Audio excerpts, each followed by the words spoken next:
This has to do with something more precious, which is, who are we as a country, and what values do we stand for?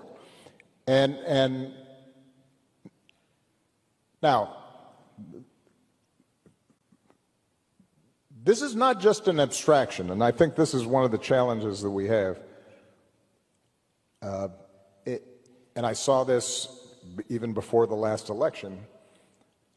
I think people tend to think, democracy, rule of law, independent judiciary, freedom of the press, that's all abstract stuff because it's not affecting the price of eggs. Well, you know what? It's about to affect the price of eggs.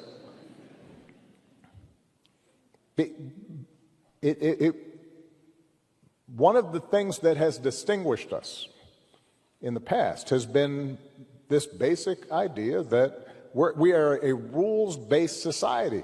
What that means is that, you know what, I can support one candidate instead of another, and I don't have to worry that the police are going to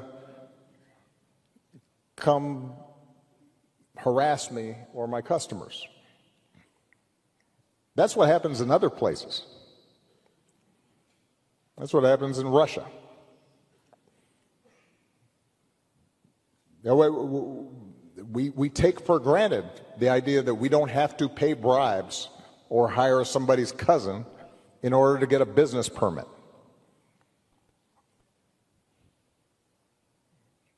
That's how we built the economy we did. That's why this place worked. It is up to all of us to fix this. It's not going to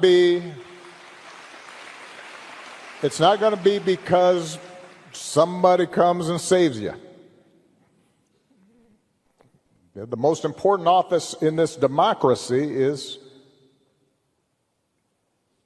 the citizen, the ordinary person who says, no, that's not right. You know, it has been easy during most of our lifetimes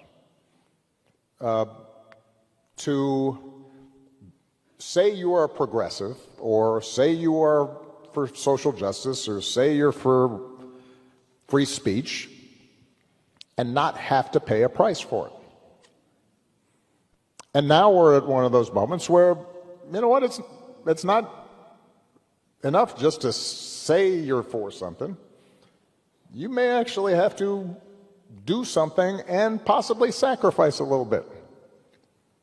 So, yeah, if you're a law firm being threatened, you might have to say, okay, we will lose some business because we're going to stand for a principle. If you are a university,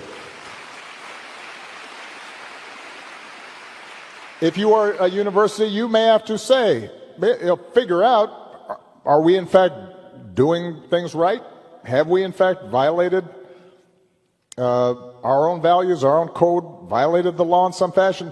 If not, and you're just being intimidated, well, you should be able to say, well, that's why we got this big endowment.